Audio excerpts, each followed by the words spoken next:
টাঙ্গাইল হচ্ছে বাংলাদেশের সবচেয়ে ঐতিহ্যবাহী সেই জেলাগুলোর একটি। যখন বাংলাদেশে 19টা জেলা ছিল তখন টাঙ্গাইল ছিল, এবং টাঙ্গাইল হচ্ছে সেই জেলাগুলোর একটি যেগুলো আগামীতে বাংলাদেশে যে জেলাগুলো যদি সিটি কর্পোরেশন হয় তার মধ্যে সবার আগে দাবিদার যে জেলাগুলো থাকবে টাঙ্গাইল হচ্ছে তার মধ্যে একটি। টাঙ্গাইলকে নতুন করে পরিচয় করিয়ে দেওয়ার কিছু নেই। এটা হচ্ছে সেই মাওলানা ভাসানী থেকে শুরু করে আমাদের ঐতিহ্যবাহী অসংখ্য শিল্পের আতুর ঘর আমাদের এই টাঙ্গাইল। আমরা আপনাদের কাছে কিছু জনরায় নিতে এসেছি। আমরা যখন সংসদে আমাদের সরকার দলের মন্ত্রী প্রতিমন্ত্রী সংসদ সদস্যদের কথা শুনি, আমরা যখন বিভিন্ন রাজনৈতিক বক্তব্যে সরকার দলের বিভিন্ন বড় বড় নেতৃবৃন্দের কথা শুনি, তখন আমাদের কাছে মনে হয় বাংলাদেশে আর কোনো সমস্যা নাই। এই জন্য আমরা কিছুটা দ্বিধাগ্রস্ত হয়ে আপনাদের কাছে ছুটে এসেছি। কারণ আপনারা, আমরা সাধারণ জনগণ মানেই তো বাংলাদেশ। এখন সাধারণ জনগণকে রায় দিতে হবে এই সমস্যাগুলো আছে কি নাই। আপনারা আপনাদের জায়গা থেকে রায় দিন। এই টাঙ্গাইলে লোডশেডিং হয় কি হয় না? এই টাঙ্গাইলে বিদ্যুৎ যায় কি যায় না? এক ভাই বলছেন টাঙ্গাইলে ঠিক মতো বিদ্যুৎই আসে না, তাহলে বিদ্যুৎ যাওয়ার প্রশ্ন আসে কিভাবে? আমাদের কথা হচ্ছে মাননীয় প্রধানমন্ত্রী মন্ত্রী থেকে শুরু করে যারা আপনারা আছেন, আমরা শুধুমাত্র আর ফাঁপা বলি শুনতে চাই না। আমরা চাই আপনারা এই টাঙ্গাইল জেলার প্রত্যেকটা ঘরে ঘরে, বাংলাদেশের প্রত্যেকটা ঘরে ঘরে বিদ্যুৎ পৌঁছে দিবেন। আমরা আপনাদেরকে জানাতে চাই, আওয়ামী লীগের সময়ে ওই ভারতের আদানিকে ক্যাপাসিটি চার্জ হিসেবে শেখ হাসিনা ক্ষমতায় টিকে থাকার জন্য আদানির মাধ্যমে মোদীকে প্রতি বছর $450 মিলিয়ন ক্যাপাসিটি চার্জ দিত। আমরা বর্তমান সরকারকে বলতে চাই, এই যে বিদ্যুৎ খাতে লুটপাট, এই যে ক্যাপাসিটি চার্জের নামে অর্থ পাচার, এই লুটপাট বন্ধ করে বাংলাদেশের মানুষের মধ্যে স্বস্তি ফিরিয়ে আনতে হবে। আমরা আপনাদেরকে আহ্বান জানাই, আপনারা আমাদের অভ্যুত্থানের সহযোদ্ধা ছিলেন। আমরা শুধু বিরোধিতা করার জন্য বিরোধিতা করতে চাই না, কিন্তু আমরা আপনাদের প্রত্যেকটা যৌক্তিক সমালোচনা আমরা করব। আমরা আর আগামীতে কাউকে শেখ হাসিনা হইতে দিব না। আপনারা বিগত সময়ে এই অল্প কিছুদিনে আপনাদের জায়গা থেকে রায় দিবেন।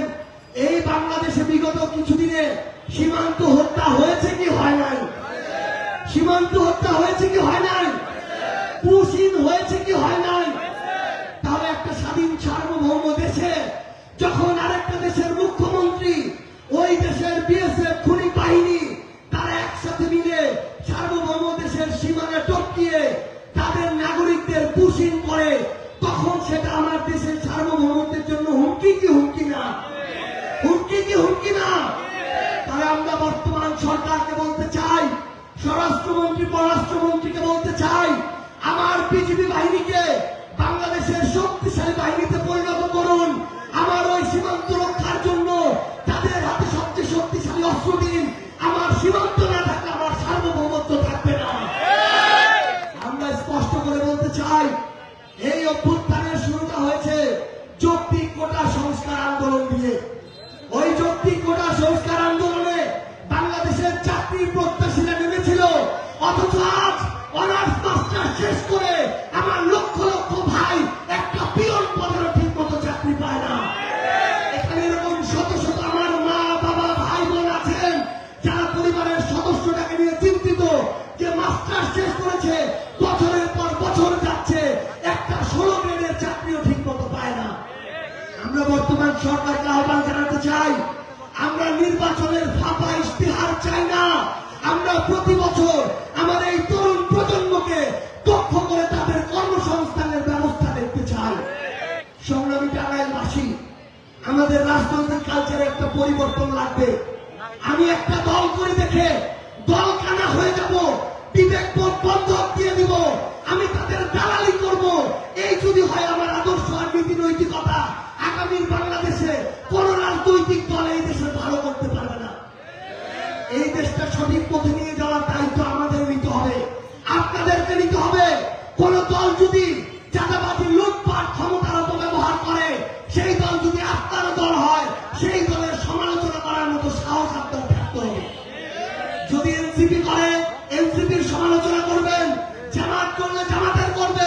বিএনপি করলে সে যদি ক্ষমতাসীন দল হয় তারও সমালোচনা করার সৎ সাহস আপনাদের থাকতে হবে।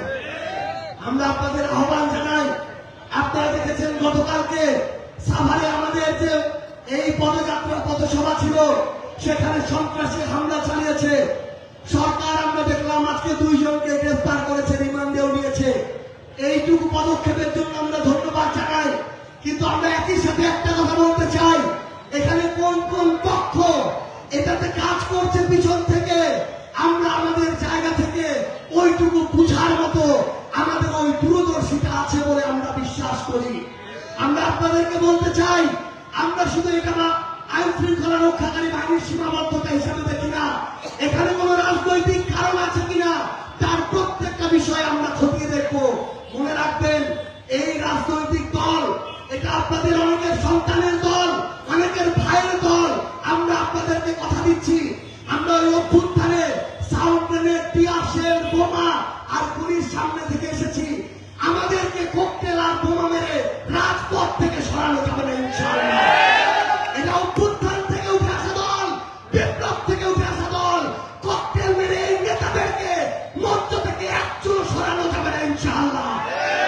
গতকালকে থেকে কয়েকজন বলছে যে ওইদিকে ককটেল ফুটলো, বোমা ফুটলো, নাহিদ ইসলাম, আক্তার হোসেন, সার্জিস সালাম তো মঞ্চ থেকে একচুলো সইল না। ঘটনাটা তাহলে কি তারা হয়তো জানে না।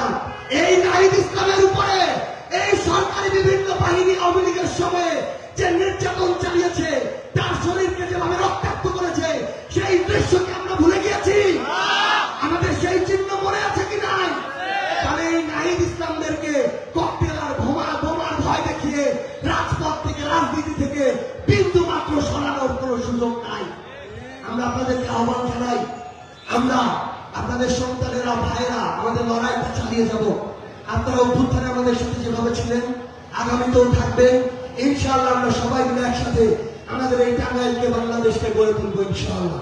সবাই ভালো থাকবেন। আসসালামু আলাইকুম ওয়া রাহমাতুল্লাহ।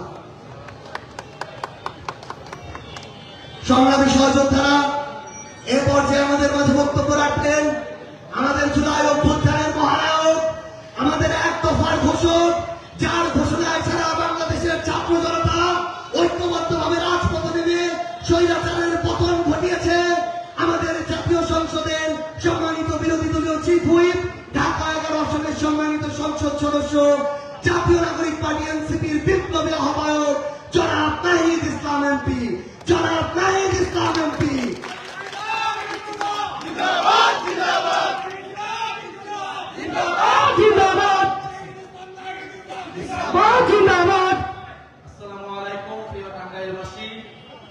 প্রথমে আপনাদের প্রতি অশেষ কৃতজ্ঞতায়, বৃষ্টির মধ্যেও আপনারা যারা এসেছেন, কথা শুনছেন, এবং আপনাদের প্রতি দুঃখ প্রকাশ করছি সাময়িক কিছু অসুবিধার জন্য। আপনারা জানেন যে 2026-এর জুলাই মাস চলমান, জুলাই গণ অভ্যুত্থানের, জুলাই বিপ্লবের 2 বছর আমরা পার করছি। এই 2 বছরের মধ্যে অনেক কিছু বাংলাদেশে হয়েছে।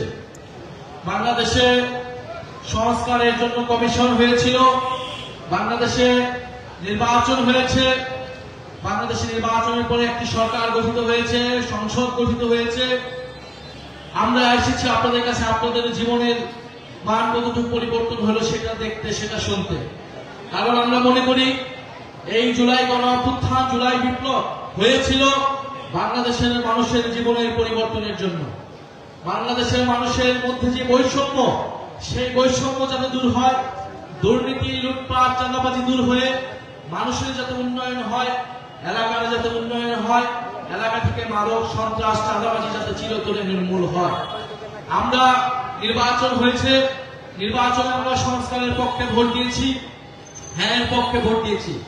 বাংলাদেশের 70% মানুষ এই হ্যাঁ পক্ষে ভোট দিয়েছে।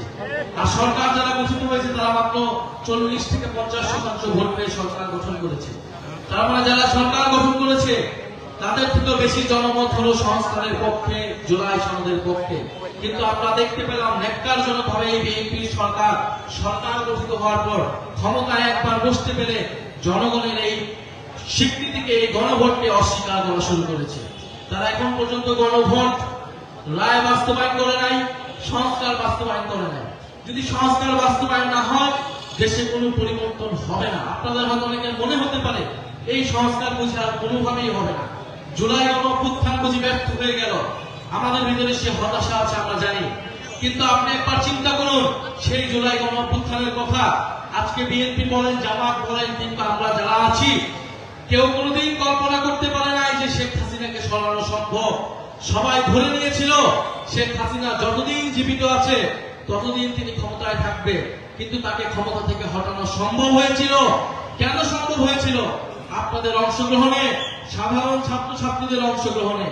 আজকে যারা জীবন দিল, যারা আহত হলো, আমাদের 30,000 আহত যোদ্ধা ভাই বোনেরা, তাদের এই আত্মত্যাগের মূল্য থাকবে না, মূল্যহীন হয়ে যাবে যদি দেশের কোন পরিবর্তন না হয়। কারণ আমরা স্পষ্টভাবে বলেছিলাম, আমাদের আন্দোলন শুধু আওয়ামী লীগের বিরুদ্ধে না, শেখ হাসিনার বিরুদ্ধে না, আমাদের আন্দোলন হচ্ছে দেশ পরিবর্তনের আন্দোলন, রাষ্ট্র সংস্কারের আন্দোলন। ফলে সেই জুলাই সনদ বাস্তবায়নের জন্য আমরা এসেছি। প্রিয় এলাকাবাসী, আপনারা জানেন বিগত সময়ে বাংলাদেশ থেকে কয়েকশো বিলিয়ন টাকা, ডলার বিদেশে পাচার হয়েছে। যেই টাকাগুলি যদি দেশে থাকতো, কয়েকটা পদ্মা সেতু আমরা নিজেদের টাকায় বাংলাদেশে করতে পারতাম, কয়েকটা মেট্রো রেল আমরা নিজেদের টাকায় করতে পারতাম, আমাদের তরুণদের কর্মসংস্থান নিশ্চিত করতে পারতাম, শিল্প কারখানা নিশ্চিত করতে পারতাম। আমাদের দেশের মূল সমস্যা হলো সেই লুটপাট, টাকা পাচার। আপনাদের কাছে কি মনে হয় এই সরকারের সময় কোনো দুর্নীতি, লুটপাট, টাকা পাচার হবে না? অবশ্যই হবে, কারণ তারা জুলাই সনদ বাস্তবায়ন করে নাই। আপনারা দেখবেন সংসদে অনেকগুলো ঋণ খেলাপিকে নিয়ে আসা হয়েছে, যে ঋণ খেলাপিগুলো সরকারি দলের, যে ঋণ খেলাপি ব্যাংক থেকে ঋণ নেয়, কিন্তু সেই ঋণ তারা ব্যাংকে ফেরত দেয় না। ব্যাংকে আপনার আমার টাকা, ব্যাংকে আমরা রাখি, আমানত রাখি, সেই টাকা তারা নিয়ে ব্যবসার নাম করে লোন নিয়ে সেই লোন ফেরত দেয় না, তারা টাকাটা পাচার করে দেয়। কেন করতে পারে? সরকারের প্রত্যক্ষ সহযোগিতায়, সুবিধায় যারা করতে পারে। আমরা শেখ হাসিনার সময় এসআরএমের কথা শুনেছি, সরকারের সহযোগিতায় ইসলামী ব্যাংক থেকে শুরু করে বিভিন্ন ব্যাংক থেকে তারা কয়েকশো কোটি টাকা লোন নিয়ে, ঋণ নিয়ে তারা বিদেশে পাচার করেছে। আমরা এই সংসদেও এরকম অনেক ঋণ থেরাপিকে দেখতে পাচ্ছি। ফলে দেশের কোনো অর্থনৈতিক পরিবর্তন হবে না। তারা বাজেট দিয়েছে, এই বাজেট বাস্তবায়ন করতে পারবে না যদি তারা দুর্নীতি, লুটপাট, চাঁদাবাজি বন্ধ না করে। প্রিয় এলাকাবাসী, সরকার হয়েছে মাত্র 4 মাস। আমরা 4 মাসেই শুনতে পাচ্ছি অনেক অনেক প্রতিমন্ত্রীর কথা আমরা শুনতে পাচ্ছি, অনেক মন্ত্রীর কথা শুনতে পাচ্ছি। 4 মাসে মাশাআল্লাহ তাদের সম্পদ কয়েক গুণ বৃদ্ধি পেয়েছে, 8 গুণ বৃদ্ধি পেয়েছে। একজন প্রতিমন্ত্রীর কথা আমরা পত্রিকায় শুনতে পাচ্ছি। এই হলো অবস্থা, মাত্র 4 মাস। 4 মাসে আপনি চিন্তা করেন, সম্পদ যদি 8 গুণ বৃদ্ধি পায়, 5 বছর এই সরকার ক্ষমতায় থাকলে ওই প্রতিমন্ত্রীর সম্পদ যেন কত গুণ বৃদ্ধি পাবে। ফলে শেখ হাসিনার সময়ও গোপালগঞ্জের উন্নয়ন আমরা দেখেছি। এখন আমরা বিএনপি সরকারের সময় বগুড়ার শিবগঞ্জে নাকি সব টাকা ঢুকতেছে, উন্নয়ন সব সেখানেই হবে, আর বাংলাদেশের কোন জেলা উন্নয়ন পাবে না। এটা তো আমাদের গণ অভ্যুত্থানের স্পিরিট ছিল না। আমাদের গণ অভ্যুত্থানের স্পিরিট ছিল বৈষম্যহীন বাংলাদেশ, লুটপাটহীন বাংলাদেশ, দুর্নীতিমুক্ত বাংলাদেশ। এই টাঙ্গাইল মাওলানা ভাসানীর স্মৃতি বিজড়িত এলাকা। মাওলানা ভাসানী শ্রমিকের জন্য রাজনীতি করতেন, কৃষকের জন্য রাজনীতি করতেন, সাধারণ মানুষের জন্য রাজনীতি করতেন। আমরা এনসিপি সাধারণ মানুষের কথা বলতে চাই। আপনারা যারা আছেন, আমাদের অভিভাবক হিসেবে আছেন, আমাদের ভাই, আমাদের মা বোনেরা আছেন, আমাদেরকে সহযোগিতা করবেন এবং জুলাই সনদ বাস্তবায়ন সহ আমাদের সার্জিস আলম যেগুলো বললেন, সীমান্তের সুরক্ষা, কর্মসংস্থান সৃষ্টি এবং ঘরে ঘরে যাতে বিদ্যুতের সরবরাহ থাকে, আমাদের কৃষকেরা যাতে বিদ্যুৎ পায়, শিল্প কারখানা, বাজারগুলোতে যাতে বিদ্যুৎ থাকে, আমাদের দ্রব্যমূল্য যাতে মানুষের হাতের নাগালে থাকে, আমরা যাতে এই সকল বিষয়, 5টি বিষয় যাতে নিশ্চিত করতে পারি, সেটার জন্য কাজ করছি।